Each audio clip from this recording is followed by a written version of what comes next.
삿바 아사와 숫다의 위치는 어디이며 경의 이름은 어떤 뜻이고 또 이 경이 설해진 장소는 어디이며 설하게 된 동기는 무엇인가 라는 이야기를 하도록 하겠습니다. 부처님께서 열반하실 때에 마하파리니반나 숫다죠. 대반열반경에서 말하기를 부처님께서 열반하시면서 제자들에게 이렇게 말씀하시죠. 열애가 이 세상을 떠난 후에 스승이 없다라는 생각을 하지 마라. 부처님께서 설해주신 담마와 위나야가 너희들의 스승이 될 것이다. 담마와 위나야를 의지해서 수행하라 이런 말씀이시잖아요. 그래서 담마라고 말할 때는 우리가 흔히 오니까야를 경을 말할 때 오니까야를 말합니다. 5가지 니까야는 물론 여러분이 다 아시겠지만은 오니까야는 디그니까야, 머지마니까야, 상유타니까야,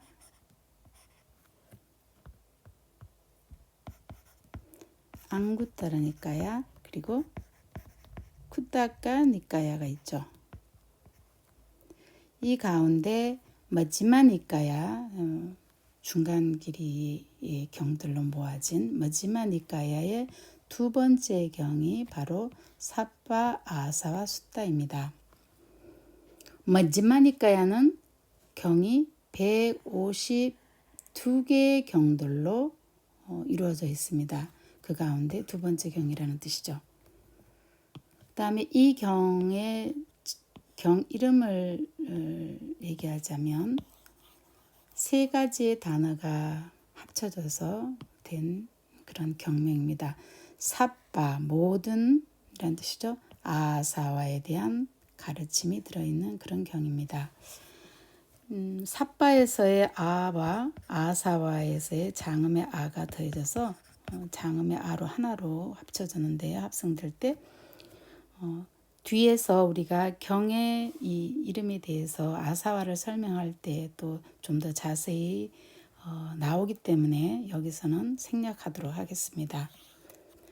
그 다음에 이 경이 설해진 장소는 부처님께서 가장 오래 머무시고 그곳에서 제자들을 제접했던 곳이죠. 사워티 도시에 지금은 시라워스티라고 불리는 곳이에요. 사워티 도시의 제타 숲에 있는 아나타 핀디카 사원에서 이 경이 설해졌습니다. 그 다음에 이 경을 설하게 된 동기는요. 부처님의 가르침은 흔히 2가지 형태로 설법이 진행되는데요. 하나는 법을 청하는 청법자가 있어요. 이 법을 청하는 이는 질문을 하는 사람을 말하는데 비쿠일 수도 있고요. 비쿠나 비쿠니, 부처님의 직계제자인 비쿠나 비쿠니들 또는 제가 불자들, 우파사카, 우파시카 또는 그 외에도 다른 종교를 믿는 외도들이라든가 또는 브라민이라든가 또는 인간만이 아니라 심지어는 대워다 천신들도 청법을 하죠. 법을 청하죠. 질문을 하고 이렇게 청법자가 있는 상태에서 부처님께서 부탁해서 법문을 설하시는 담마를 말씀해 주시는 경우가 있다면 다른 하나는 자설설법이에요. 이 자설설법이라고 하는 것은 뭐냐면은 청법하는 분이 없는 거죠. 청법자가 없고 부처님께서 직접 스스로 경을 이렇게 설하시는 경우예요. 이때는 2가지 또 형태가 있죠. 하나는 부처님께서 그냥 질문을 하세요. 쉽게 얘기해서 제자들이 할 법한 질문을 하시고 거기에 대해서 상세하게 단말을 법문을 해주시는가 하면은 또 다른 한편으로는 우리가 지금 공부하려고 하는 사페 아사와 숫다처럼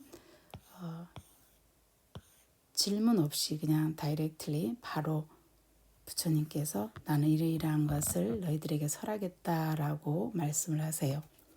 그것을 자설설법이라고 하는데, 그러면 이런 자설설법의 근거가 어디에 있느냐 하면은요, 경의 아주 앞부분에 이 대목이 나옵니다. 상세하게 경문을 해설할 때 다시 설명을 드리겠지만 간단하게 한번 볼게요. 오 비카웨 그러죠. 여기는 빨리어는요, V 발음이 브라든가 이렇게 영어식의 발음이 나지를 않아요. 흔히 이제 이거 보 이렇게 하는데 이게 하지 않고 오히려 W, vo 이런 식의 발음이 나온다거나, 그래서 오히려 차라리 그냥 오 이래도 괜찮거든요. 이거를 vo 이렇게 하시지 말고요.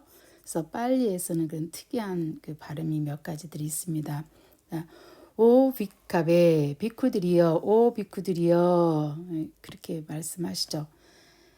대세사미 이렇게 말씀을 하세요. 대세사미 할 때 흔히 빨리어의 경우, 물론 산스크리트도 그렇지만은요, 문장 가운데 주어가 생략된 것이 많습니다.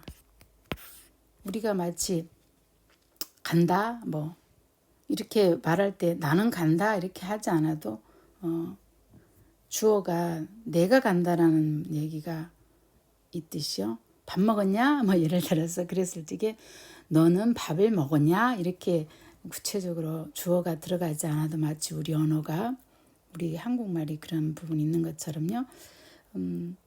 빨리어의 특징 중에 하나예요. 이 문장에서는 사실 주어가 없지만 바로 여기 끝에 있는 이 암이라고 하는 부분 요거 있죠. 암이. 그래서 뭐뭐뭐뭐 하고 그 뒤에 암이 1인칭의 단수일 때요. 그 현재형 동사에 이런 게 나오죠. 그래서 이것만 보고도 나는 대세삼이 가르쳐 줄 것이다. 여기 또 문법을 뒤에서 이거를 상세하게 말씀을 드리겠지만 미래형이 들어있어요. 그래서 나는 이란 말이 들어있죠. 나는 가르쳐 줄 것이다. 여기 있죠. 나는 가르쳐 줄 것이다. 그래서 굳이 나는이라고 하지 않는데 열에는 부처님께서는 이런 표현이 여기에 들어가 있어요. 이렇게 하도록 하고요. 뭐를 가르칠 것인가? 그게 이제 여기에 목적격인 하는 그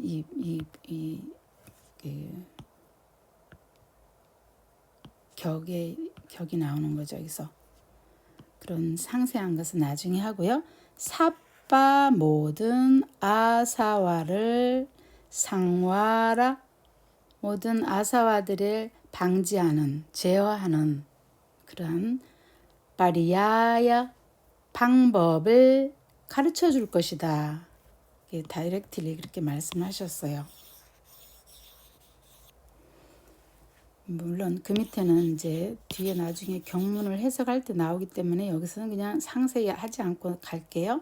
그대들은 그것을 들어라, 듣고서 마음에 주의 깊게 새겨라. 또 여기도 똑같이 아미 이런 부분 있죠. 아미. 그래서 여기서는 대세사미, 그리고 여기서는 바시사미. 그래서 이 두 가지 다 사실은 미래형이 그 퓨처 폼이 들어있어요. 미래형이고 여기는 가르치다라는 뜻이 있고 여기는 말하다라는 동사가 있어요. 그거에 미래형이 들어가 있는 거니까 여기서는 나는 이러이러한 것을 가르쳐 줄 것이다. 나는 이런 것을 말을 할 것이니 너희들은 잘 듣고 마음에 잘 새겨서 실천하라 이런 뜻이죠. 그래서 이것을 통해서 이 경은 부처님께서 스스로 바로 그 가르침을 주신 그런 경이다. 어떤 법을 청하는 청법하는 그런 사람이 있지 않고 바로 부처님께서 설법하신 경우다. 자, 이제는 두 번째 상황이죠. 아사와란 무엇인가? 아사와를 이해하는 것이 이 경을 공부하는데 가장 중요한 포인트이기 때문에요. 아사와에 대한 이야기는 조금 길어질 것 같아요. 자, 아사와라고 하는 것은 그러면 대체 무엇인가 하는 문제입니다. 아사와를 어원적으로 분석하면 접두사 이 아가 접두사 아 더하기 수루에서 왔어요. 동사의 원형이 수루죠. 동사의 원형을 표현할 때 이렇게 루트를 써요.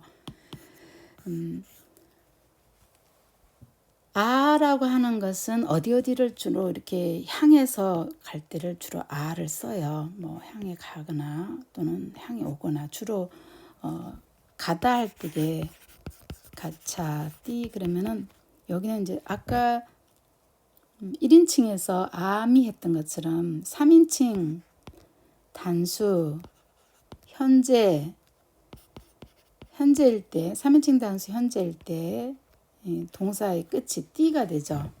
어쨌든 가차띠 이렇게 했을 때 이 동사에다가 아를 붙이면은 가차띠 하면은 여기 가차띠가 가다 우리말과 좀 비슷한데요. 가다라는 뜻이란데 가차띠 하고 얘기를 하면은 오다가 되듯이 아라고 하는 것은 사실은 어떤 방향을 향해서 이렇게 유입되거나 그런 거를 얘기해요. 물론 오는 것만을 아를 쓰는 것은 아니지만 대표적으로 그렇다라는 얘기예요.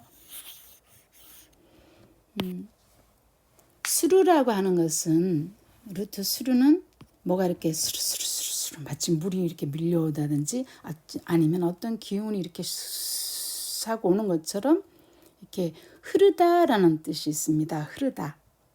그래서 동사를 얘기할 때 물을 얘기할 때 보통 to라는 걸 쓰잖아요. 그죠? 그래서 이것은 어떤 것이 흘러 들어오는 거를 얘기하는 거죠. 그래서 접두사 아에다가 흐르다라는 뜻을 가진 동사의 원형 수루가 더해진 단어로서 동사의 원형 그 수루는 이렇게 서워띠가 돼요. 그래서 수어띠인데 흘러 들어온다라는 명사로 그 동사가 아닌 명사로 얘기할 때는 유입이라든가 뭐 그럴 때는 이것이 명사를 할 때는 수어만 쓰였죠. 물론 이 아는 조금 전에도 말씀드렸던 것처럼 꼭 오는 것만 얘기하는 게 아니라 유출되어 나가는 것도 아가 쓰여요. 이게 한 가지로 말하면은 조금 곤란하죠. 유출의 성향들까지도 유입이나 유출의 성향을 모두 말해요. 그래서 명사가 될 적에는 아까 그 서워띠에서 서워만 남고요. 거기에 아가 붙여가지고 아서워 이러죠.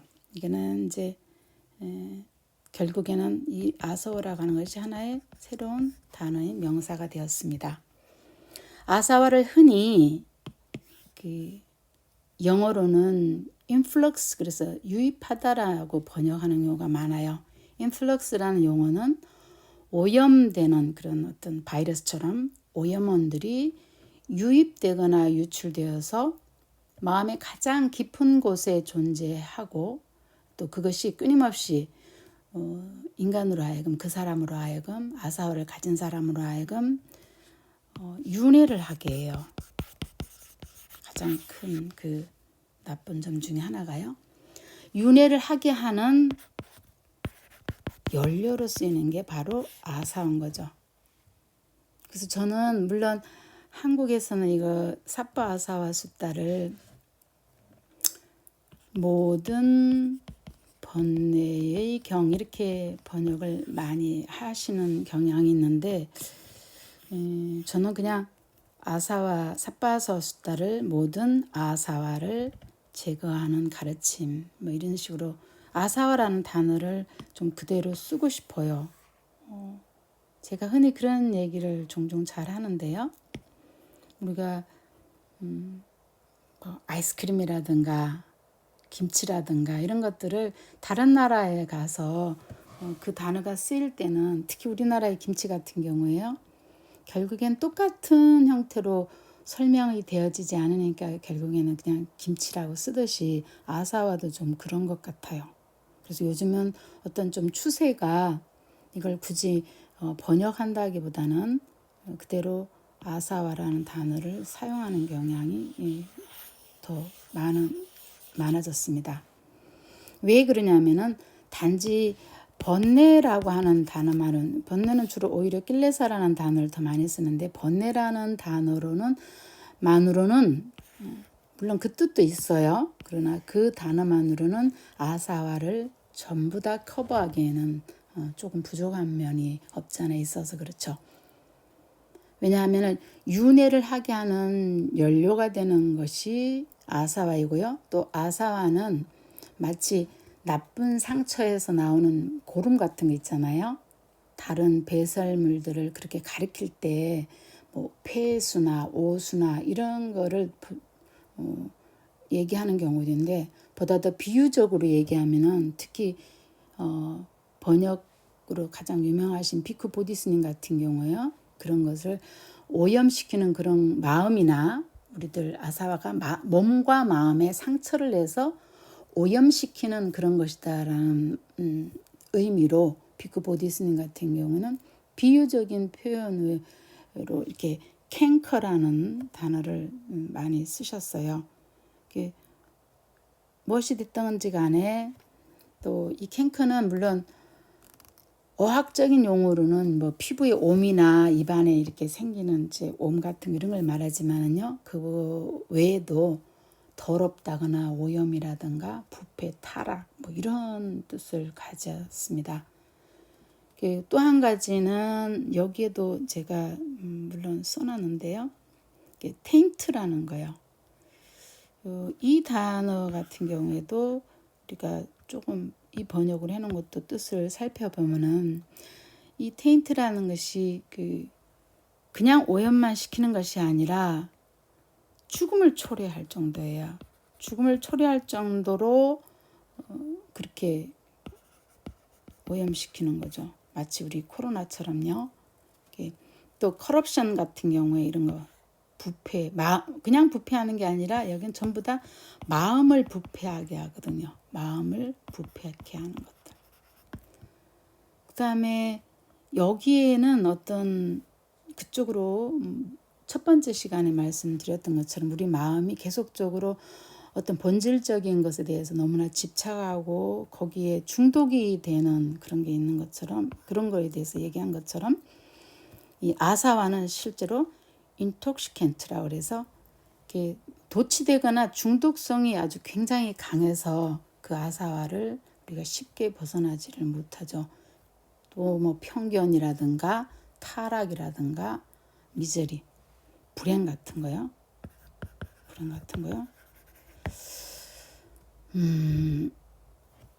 어쨌든 아사와는 이 영향을 주는 건데 그래서 제가 이거를 굳이 여기다 인플루언스 이거를 이렇게 조금 하이라이트를 해서 표현을 했는데요. 외부로부터 또는 내부로부터 어떤 흐름에 의해서 어떤 흘러오는 오염되는 그런 요인에 의해서 어떤 영향을 받느냐 하면요. 너무너무 evil influence라는 거죠. 그냥 뭐 좋은 그런 선한 그런 영향이 아니라 죽음을 초래할 정도로 세세생성 윤회를 벗어나지 못할 정도로 악한 영향을 주는 것을 아사와라고 합니다.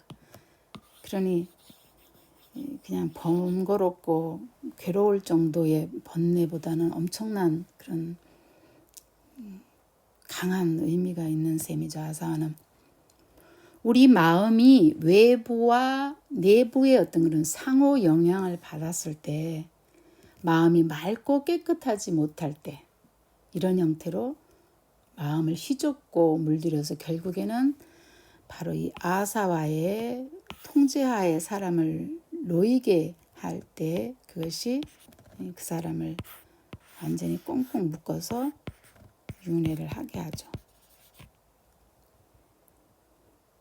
그래서 더 큰 문제는 이제 자기만의 어떤 그런 그 감염이 되고 그런 게 아니라, 이번에 어떤 의미에서는요, 우리가 코로나 그 코비드-19 그 바이러스를 우리가 거의 뭐 2년 반, 3년 가까이 경험하면서 이 아사와를 더욱더 저 같은 경우에는 더 이해시키거나 말씀드리기가 훨씬 쉬워진 것 같아요. 이 아사와의 문제가 바로 우리 코로나 감염과 좀 흡사한 면이 있어서 설명드리기가 좀 쉽다라는, 좀 용이하다라는 생각이 들어요. 왜냐하면 아사와는 자기 자신이 우리가 그 면역력이 부족하면은 코로나 바이러스에 감염이 되듯이 자기 자신의 마음의 문이 단단히 이렇게 확고하거나, 또는 마음의 토대가 또는 확고하거나 또는 정진이 되어서 어떤 탈풍 경계에 휘둘리지 않는다면 문제가 아니지만, 그렇지 못할 경우에는 아사와에 감염이 되는 거죠. 감염이 되는데 나만 감염이 되는 것이 아니라 다른 사람도 남을 또 감염시키는 것이 아사와입니다. 이렇게 유익하지 않은 그런 유익하지 않은 담마를 아쿠살라 담마를 하잖아요. 아쿠살라 담마의 기본 성질을 가진 것이 이 아사와입니다. 이런 성질 그 자체만으로만 그냥 머물러 있으면 것이 아니고요. 이 성질이 다른 것을 이렇게 오염시키는 성질이 있기 때문에 문제인 거죠. 이렇게 해서 삿바아사와 숫다의 경우는 아주 많은 경전에 사실은 등장을 해요. 그래서 이 아사와를 카야한 사람, 다 소멸한 사람, 아사와 카야한 사람을 뭐라고 하냐면은 아라한이라 그러죠. 아라한. 또 이것은 곧 깨달은 자인 붓다가 되는 거죠. 아사와 카야. 이러한 아사와에 대한 경전은 상당히 많이 등장을 합니다. 경전에서 그 대표적인 게 우리가 지금 공부하려고 하는 삿바 아사와 숫다 머지마니까 2번이요. 그 다음에 삼마 디티 숫다 같은 경우에도 아사와에 대한 좋은 가르침이 들어있고요. 여기까지 해야겠네요. 배터리가 부족하다고 합니다. 어쨌든 파리에사나 숫다에도 나오고 마하사짜카 숫다에도 나오고, 특히나 디그니카의 상기띠 숫다에도 나오고요. 조금 전에 시작할 때 말씀드린 마하파리니빤나 숫다 대반열반경에서도 아사와에 대한 이야기가 나오죠. 오늘은 여기까지 하도록 하겠습니다.